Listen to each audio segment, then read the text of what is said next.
This is the first video game review, well, the first review of anything, text reviews, but this is the first video review ever's, and it's for Xenoblade Chronicles, which is a critically acclaimed RPG, but it's releasing on 3DS soon, and I thought, I literally finished the original version of this on Wii a couple weeks ago, so Xenoblade Chronicles is a Japanese RPG that combines solid, semi-real-time gameplay and a complex yet interesting story in an expansive world to create one of the best experiences on the Nintendo Wii and soon the new 3DS. You have to have a new 3DS, not the old model, in order to play this because of the processing power it takes.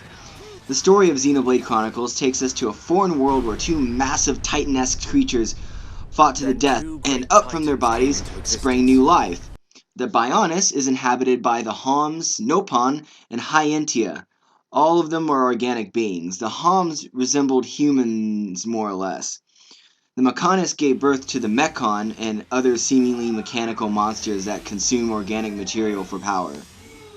Though the story first focuses on a group of heroes fighting a war against the murderous Mechon, including Dunban and Dixon, who are supporting characters, we are soon introduced to our true main character, Shulk. Smash Bros. Fans will know Shulk from the latest installment of Super Smash Bros. For Wii U and 3DS. Shulk is a scientist who was orphaned at a young age and found with a mysterious weapon known as the Monado. The Monado is the only weapon that can hurt the Mechon effectively, while being incapable of harming organic beings. Shulk's studies are interrupted by a Mechon attack, and one of his dear friends pays the ultimate price. Shulk and his band of friends, old and new, set out to defeat the Mechon menace.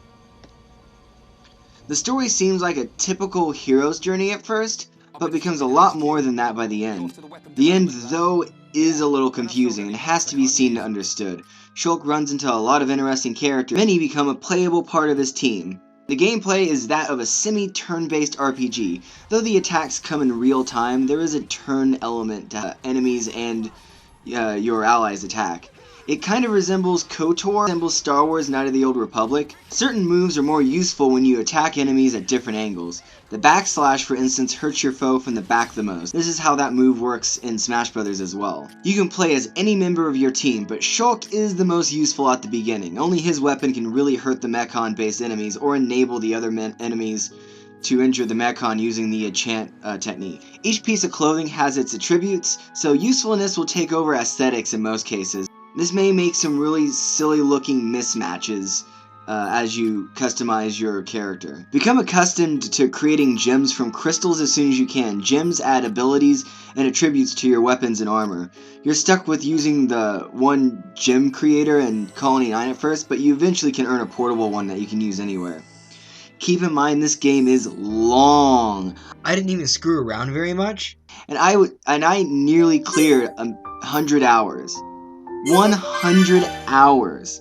For some this may be a negative and for others a positive, so keep that in mind whenever you pick it up. There are also a few glitches where locking on enemies and attacking is concerned, as well as some camera issues when you're in battle. Nothing game breaking, but you notice it when you play it enough. Xenoblade Chronicles is a great game.